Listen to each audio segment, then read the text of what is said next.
Welcome to Resilience Development in Action with Steve Bisson.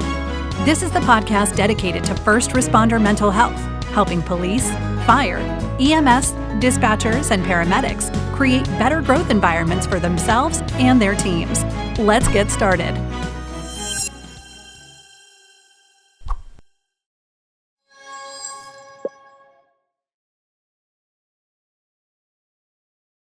You know, you've heard me talk about this before.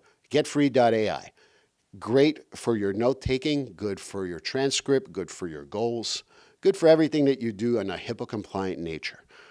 And if you use code STEVE50 at checkout, you will get $50 off your first month.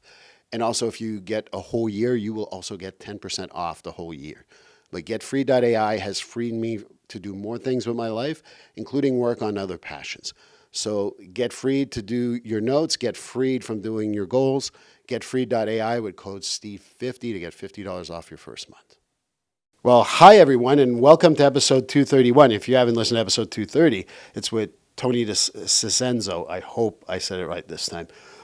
We talked about the military, it was Veterans Day, and I hope you enjoyed that episode. But for episode 231, I like to think that she's a real friend. And what I mean by that is this. You have colleagues, you have people you know, and then you have friends. And I'd like to think that this person that's sitting next to me is a friend. I think we've had a relationship for over 10 years on and off of discussing different things. Yep. And I have much respect for her because the first time I did an episode, this is like 3-4 years ago, on finding your way through therapy about first responders, she was the first one to point out, hey, you didn't mention a dispatch. And I know that that's going to sound like some BS compliment. Thank you, for real. Welcome. Because as of after that, I always do it. And I think a few times I've even mentioned you.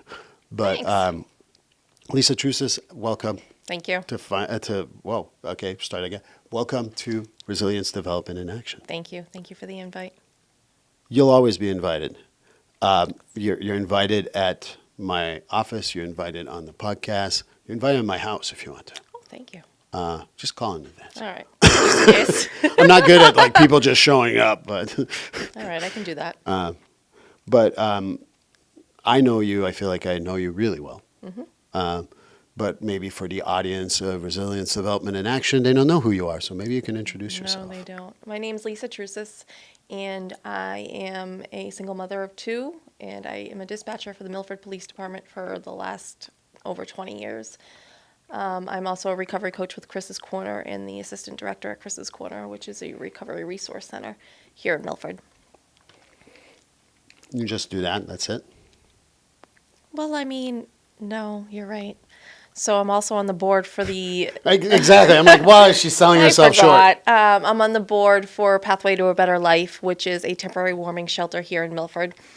And then I'm also on the board for the, I'm going to say it wrong because I always mess it up, but the Milford Skate Park Project. Yeah. We're trying to get a skate park here in town. That's why I get those emails about sponsorship all the time. Yeah.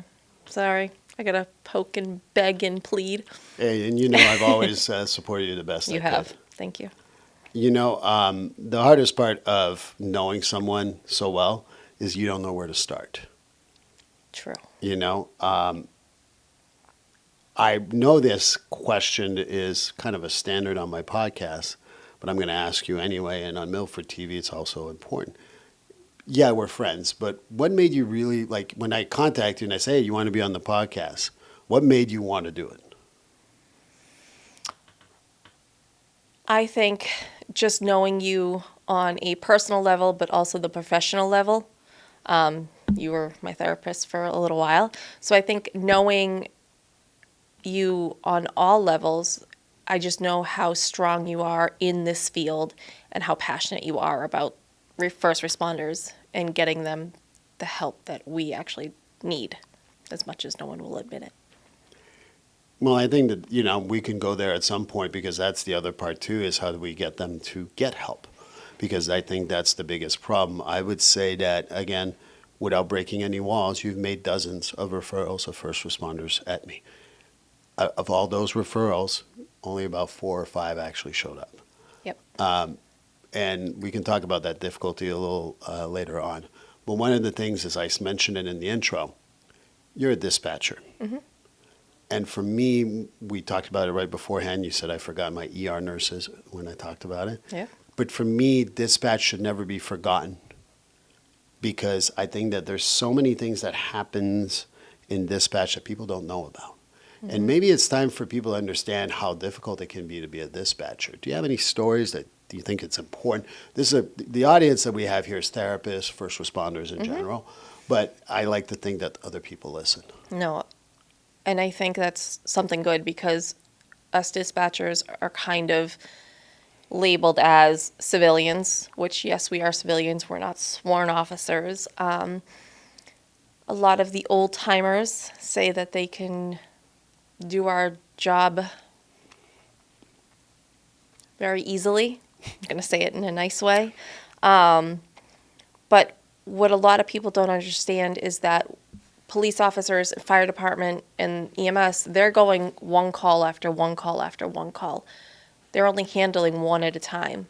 In dispatch, we're not. We might have 3 accidents going on. We might have a medical, a fire, and a dog complaint. We have so much more going on than just what the officers and the firefighters on the field have. But I think it's also because you're central. Yeah. And one of the things that I remember when I worked a particular department is when I sat in dispatch, I'm sorry, my ego's way different. I'm like, I couldn't do this. Because one of the things that was very hard for me to understand, and it's this, like, I worked as a ER mental health clinician. One of the hardest parts I was thinking about is you don't know what the hell happens after that call. Right. You know, I can, if you're on YouTube watching this on either Milford TV or on my podcast, there's a Chicago police call from the dispatch perspective that is chilling. And you just YouTube it and you can find it. And obviously we've known each other, so I've seen it from your perspective. What's the hardest part about being a dispatch and having these calls? And you know, it's not like, oh, you know what? I'm having the best day of my life. I just wanted to let you know, Lisa. Thank you.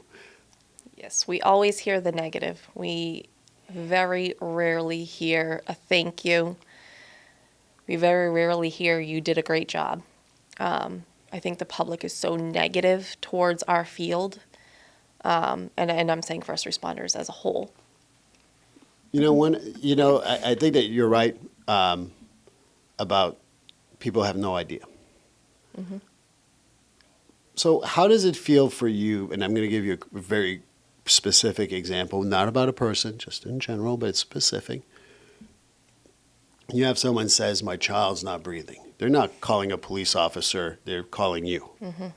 And you're on the phone until at least fire, EMT, police, whatever comes first, shows up at the house. And with particularly kids, it's even harder. Yes. You have kids. I do. I have kids. I think that comes from a different perspective sometimes. And I'm not putting people down who don't have kids. It's just a different perspective. That's all I said. Yep. But how is it for you to my 2-year-old's not breathing? It is probably the worst call that we can get. Any call involving children, I will say, I'm going to probably speak for all of us dispatchers, is they're one of the hardest calls, whether you have children or not. You think that that child is just so innocent. That child did really nothing to get into whether it's they're not breathing or whatever situation they're in. But with kids, it's the hardest calls we've ever taken. So someone calls, Mm-hmm. you dispatch appropriately. Mm-hmm. One of the realities you've talked to me about, and I want to put it out there, is that, the officer is at the door, and they drop the phone, and you're left with that. Yes. Oh, by the way, the phone's ringing. Yep. Phone's ringing. You just had Somebody's this call walked in. about talking almost through CPR with someone or something like that. Yep. I've worked a lot of difficult jobs in my career, and it's not a brag, it's just what it is. I can't imagine being in that position. I need to know the conclusion. Sometimes, on a rare occasion, we do get a conclusion. Actually, I want to say it was possibly 2012. I had a mother call me and say her daughter wasn't breathing. I believe her daughter was maybe 9 at the time, somewhere around there. And she was so hysterical. I finally, what we call it, I had to do a verbal slap. Mm-hmm. And it was just like, a very stern, ma'am, do you want to help your child? Mm-hmm. It straightened her out. She did CPR. Her daughter just graduated high school this year, I'm pretty sure. We're still friends on Facebook. We've gone out to dinner together on a few occasions, but that's one of the situations that we actually got I was going to say, that's a rare occasion, very right? rare. Trying to think of a recent situation that we've had. We've had maybe a few motor vehicle accidents with pedestrians. We never know. We're the ones getting those phone calls of the people screaming, whether it's I just hit somebody or I just witnessed this. Very, very rarely we have any idea if that person was transported to UMass, transported to Boston, survived, lost a limb, anything like that. They had a scratch and they went to Milford Hospital. Not putting down Milford, but that's the work they do. Mm-hmm. You never know any of that. No. I really, I caught myself while we were talking about that. I don't want to be one of those public people who go, what's your worst story? I don't want to hear your worst story, I promise. But I do want to know how, you don't process that. It's the officers, they're the same way. But how do you deal with it? Because you've been doing this for 20 years. Yeah. I don't really truthfully have an answer for that. I think what I do a lot is I don't bring my work home with me. At least the police department work home with me. And I try to leave that at the door. I think a lot of us first responders have a sixth sense. People think we're kind of a little screwed up. But I think what the world needs to realize is that we see so much bad. We just need to move on with our day. Right. But I'll challenge you a little bit here. I'm able to leave it at the door, but I can think about 20 stories right off the top of my head of either being in the ER as the clinician or on the streets in Worcester or in the weeds in Framingham, where you kind of take care of the situation. Mm-hmm. And then, all right, well, now you got to go to this call. And I don't know what the hell happened. Right. I can tell you that I try to put that aside. And I do have the good part is in mental health and social work. They kind of teach you how to kind of leave it at the door. Mm-hmm. They don't teach that to dispatch. No, they don't. So do you have any suggestions as to how we can deal with that? In the sense that for me, one of my biggest pet peeves, and not every department's like that, and I'm not putting everyone, it's not an all or nothing thing. But there's so many people that, you're dispatch, you're one of us until you're not. And you're a civilian. Mm-hmm. And you don't understand. And if I'm talking out of tongue, I don't care. It's just what it is, right? Is there a way for people understand that the trainings for mental health, the trainings for everything else that goes with that is as important, if not more, for It is very important. And actually, over the last probably 2 years or so, it could have been more, us dispatchers actually have to do, it's in Massachusetts, it's a mandatory 2-hour behavioral health training for our mental health. And that has just been implemented again 2-3 years ago. And I think another good thing is for us as dispatchers is we can talk to our coworkers about it because they understand what's going on. Therapy's huge. Groups, things like that. More and more nowadays. When I started 20 years ago, it wasn't even a thing. Right. But more and more now, there are first responder trained therapists, they're trauma informed, there's groups and things like that. I still think there's a stigma. that associate with that. And I think that I will even go even further for my dispatch folks that I've worked with before, currently, and in the future. There's a double stigma because you work in the first responder world, so you got to be able to handle it. But you're a civilian, so you definitely can't handle it, and that's why you're in therapy. So to me, there's a double stigma there. Yes. I think first responder world therapy is stigmatized. I said recently to one of the guys I work with, I said, I'm on antidepressants, I'm on medication, and I see a therapist. They were shocked. I'm like, we all have crap we have to deal with. Like, we have to process it. Like, they were just blown away by that. But I also think it's a lot of knowledge. Right. A lot of people don't understand that you can be on antidepressants, you can see a therapist, and you can be completely sane and completely living your life. Right. They're all stigmatized as people who are on medication and see therapy are crazy. Right. And I think that that's the stuff that I feel like dispatchers go through, first responders go through. I do feel there's been a shift in the last maybe 5 to 10 years. Yes. I'm not saying a full shift, No. but at least a shift. And, part of this stuff is, when we can go into the schisms of the world, we can go to the, I think it's, what's the other one? CISR, CISR. But I also think that sometimes dispatch doesn't get invited to that party. Yes. A lot of debriefings were not asked to come. Nowadays, we are. But, I mean, I've been through many, many traumatic incidents. Dispatchers were never asked if they wanted to join in on the debriefing.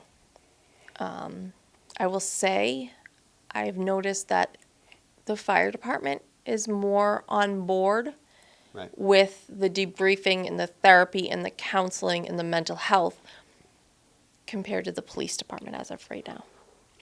And I'm just saying in a generalized, I'm not just saying, the town I work in, because I've worked for several, but it's definitely generalized that the fire department is more, if they have a debriefing, they ask us if we want to come. They, for the most part, have a debriefing for every major incident they do have. Do you see I think that the part that I would tell you is that I've had many police officers, many firefighters say exactly the same thing. That it's less stigmatized in the fire departments than it is in the police departments. So you see the difference in culture. What do you think is different from the fire to the police culture that makes it a lot more open to this?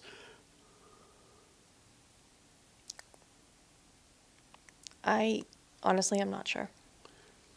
I mean, to me, I'm going to give you my opinion, is that they're used to group therapy. And what I mean by that is this. They sit around the table and chit-chat and shoot the shit. And they're able to do that and be able to be themselves. Where I find that you don't get that as much on the police departments. I agree with you and when the fire department goes on calls, for the most part, they're kind of a group.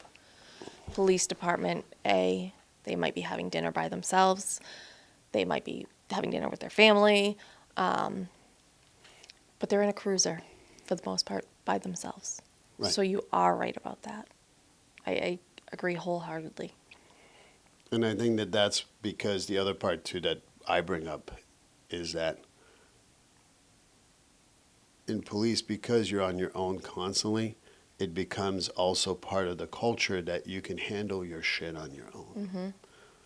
You can bleep me all you want on this, but that's the truth.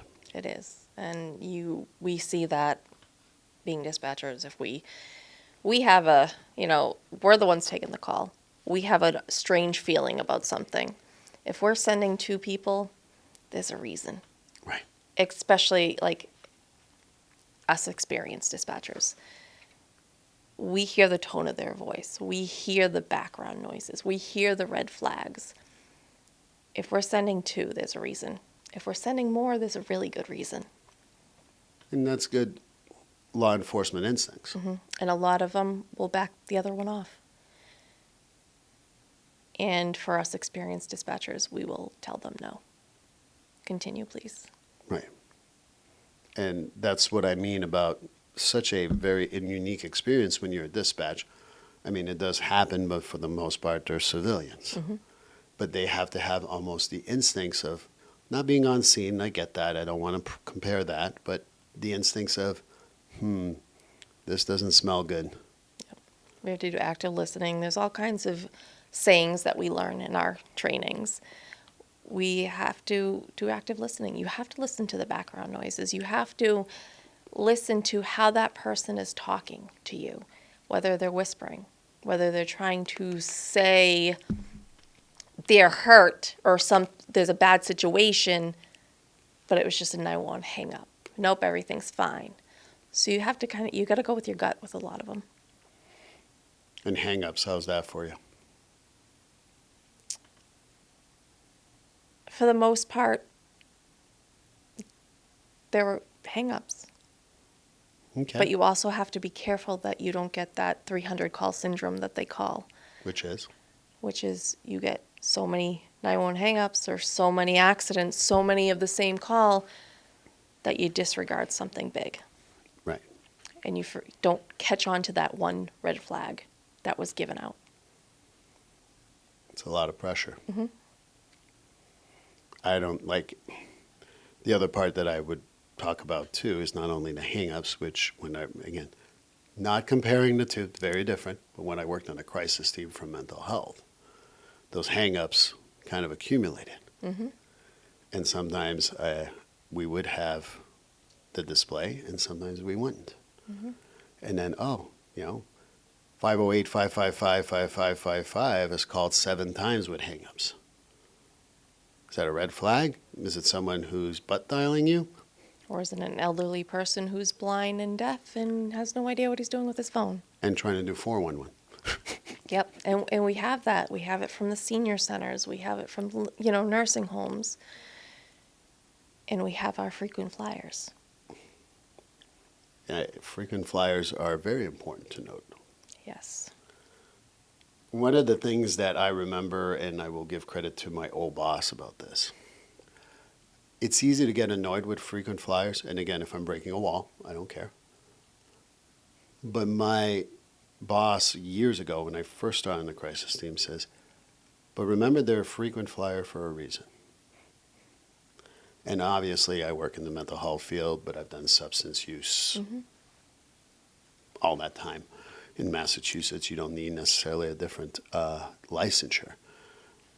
And that's where I never, like you talked about the 300 call syndrome, I call it they're a frequent flyer for a reason. And that keeps me from being, cynical. Yeah. Lisa's calling again. Yep. And it's hard to not say that. Right. It's truly hard not to say that. We're humans. Yep, we are. And I think that's something else that I think the public needs to remember too, is we are humans. Right. And with the frequent flyers, we have one recently who's lonely and just wants somebody to talk to. And I know it was several years ago, I had a younger dispatcher who was just rude to an elderly female. And afterwards I was like, what happens if that was your grandmother? Right. That, you have no idea her situation. You have no idea if she's lonely. You don't know. And you could tell he changed his tune. Sometimes we're the only people they get to talk to. That's the experience from the crisis team, too.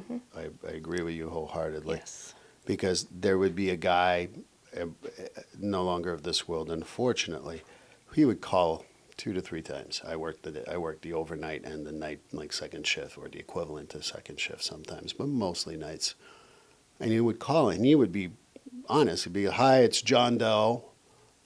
I'm just lonely. And I would say to John Doe sometimes, John, I'm dealing with 2 other things. I know you're lonely. Can you call me in like 20 minutes? And he does. And he does, faithfully. Yep. And I talked to him for 5 minutes. He wouldn't call for the rest of the night because I gave him a time of day for 5 minutes.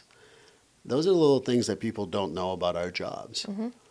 And yeah, I give credit where credit's due. When I tell John Doe, call me in 20 minutes, he would call back, and sometimes I'd be, oh, I forgot to say that. And that's like the Right. human side of me. But then you talk to him for 5 minutes, and you just made his day. Yep. Those are different types of frequent flyers, but he called because he was truly, I was his only, well, someone from the crisis team was his only contact all day. Yep. And I think that that's the other part that people don't understand about, you screen those out so that they don't have to go necessarily for a call. Yep. But you do have to deal with that, and that's not like in the logs or anything like that. So it actually is in the logs. Oh, it is? It is, but that helps us to get our call volume, to show our true call volume, Right. not just the calls for service that police officers go to. We do have those calls that us in dispatch have to deal with, whether it is somebody picking up their wallet, that was turned in, somebody dropping off a wallet or a phone that was turned in, whether we have those frequent flyers, or whether we have people who are just downright screaming at us for God knows what reason, because we have that a lot. Again, they're frequent flyers. They're just screaming at us because they're mad at life, and we're logging those. So we do log those for the most part. Okay. Well, the other one that I wanted to mention, as we're already close to time here already, Wow. I'd love to talk about, well, I don't know if I want to love to talk about it, but I certainly want to bring up. The other hard ones, I think, is suicide. Having dealt with those on the crisis team. Obviously, different animal than yours. I'm not, again, for anyone who listens to this show knows I never take away what I do and say it's the same as, because it's not. On dispatch, the inconvenient truth from a crisis team's perspective, and this is what I've observed, they call me they're suicidal with a plan on a crisis line. It doesn't seem as intense as when they call you guys. Most of the time when they call us with a plan, they're doing it. They have the plan to do it. We do get the calls, the cry for help often. But we do get those phone calls where they're done.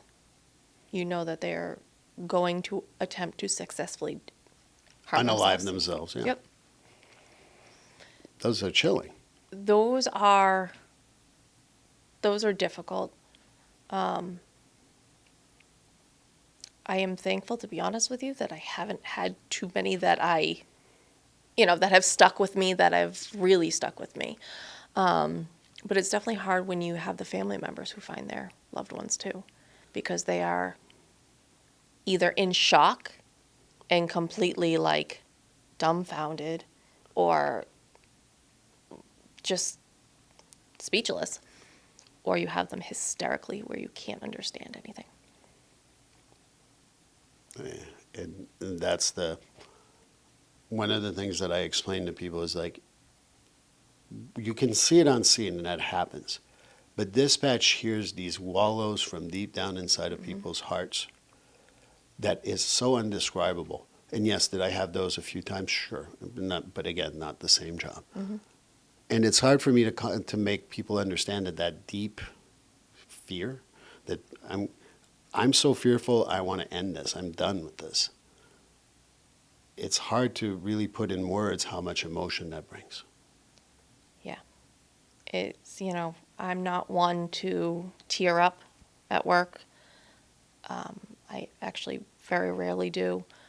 But sometimes you get that one call, and after you hang up, you got to take a breath, or you need to walk away for a minute. Right. And just kind of think about what just happened. I mean, you're coming right back to that chair and those phones, but it's okay for us to walk away for a minute. There's so much more I want to ask you. We didn't even get to substance use.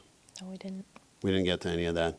So what I'm going to do is I'm going to end this episode with you, but we're going to talk on the other side if you don't mind. Sure. But thank you. Thank you. I wanted people to see it from a dispatch perspective. Thank you. It's forgotten too often, and you know how loyal I am to you. So Yep. love you. Thank you for being Thank here. you so much for having me. And we'll see you on the other side for the next episode. Thank you. Please like, subscribe, and follow this podcast on your favorite platform. A glowing review is always helpful. And as a reminder, this podcast is for informational, educational, and entertainment purposes only. If you're struggling with a mental health or substance abuse issue, please reach out to a professional counselor for consultation. If you are in a mental health crisis, call 988 for assistance. This number is available in the United States and Canada.